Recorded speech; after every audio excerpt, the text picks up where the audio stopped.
Bom, hoje eu vou falar um pouco de um trabalho que eu escrevi, que é sobre a pirâmide de Maslow aplicada ao comer nos dias atuais.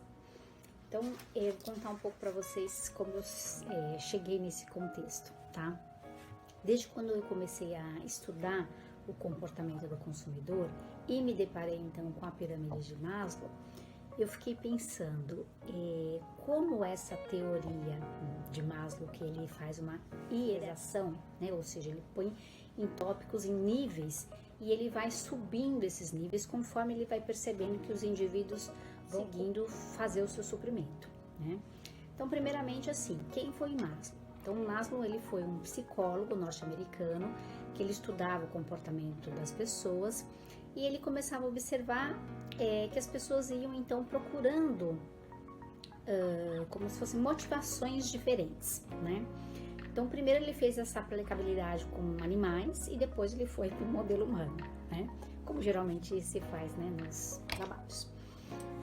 Então, assim, para quem não conhece, né, a teoria, ela virou uma pirâmide. Então, essa pirâmide hierárquica, se a gente tem, então, esse primeiro nível, que é possível ver aqui na figura, né, as necessidades fisiológicas, tá?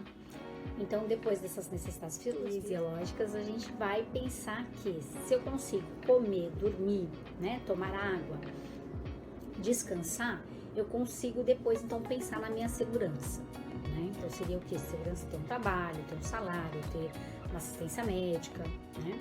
Depois eu passo para a necessidade social, que se inclui familiar, de convívio, profissional, depois de autoestima, né? Ou seja, eu estar bem dentro desse meio social e depois então o último nível, que seria esse topo de máxima realização social, dessa autorrealização, que vai compilar ali, né, o ser integrado, tá? E então, quando eu vi essa proposta de Maslow, eu fiquei pensando, nossa, os nossos alimentos se encaixam tão bem dessa forma no nosso dia a dia, na nossa vida, né, se a gente pensar. Então, como eu aponto? Eu aponto os alimentos convencionais. Então, quando a gente está com fome, a gente não escolhe o que come, a gente está com fome e vai comer ali o que está pronto, né? Então, seja ali um arroz, um ovo, uma carne moída, o que tiver, a gente tá com fome e supra ali daquela forma, tá? Ok. Depois a gente passa para um nível de segurança e uma segurança nutricional, tá? Não tô pensando numa segurança em termos de alimentação. Mas essa segurança, ela vai me levar para alimentos que, já que eu tenho o que eu consumo com periodicidade, quando eu vou olhar para esse todo, eu falo, poxa, tá faltando uma fibra, faltando uma vitamina C, faltando um selênio, né? Ou para quem não tem tanto conhecimento assim, né? Fica proteína animal, vegetal, mas que seja. Então eu vou procurar alimentos que são fortificados ou modificados ou até mesmo alguns suplementos, tá?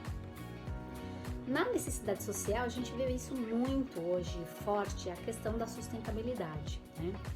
Então, essa questão de sustentabilidade, a gente percebe que quantos alimentos orgânicos, dentro dessa linha do ético, ele realmente vem crescendo, porque é uma condição social que o alimento vem passando, né? Ou seja, a nossa sociedade hoje, ela é uma sociedade direcionada realmente para controle, né? Tanto do agro, do food, do tech, né?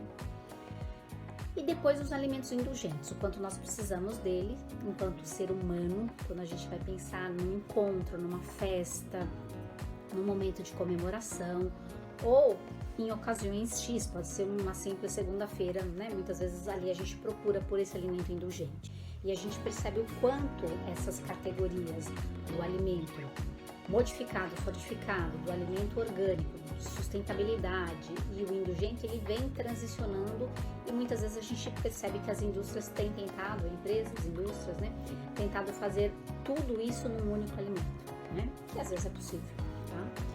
E eu coloco no topo da pirâmide o equilíbrio de tudo isso, né? Por quê? Porque eu não preciso nem só de um nem só do outro, mas eu posso transicionar, né? Eu posso ter uma alimentação saudável transicionando por todos esses, tá? Então, para quem não conhece a pirâmide de Maslow, fica aí uma indicação. E também, quem quiser conhecer um pouco mais desse trabalho, ele vai estar descrito no link da bio, tá bom? E é isso, moçada, até mais.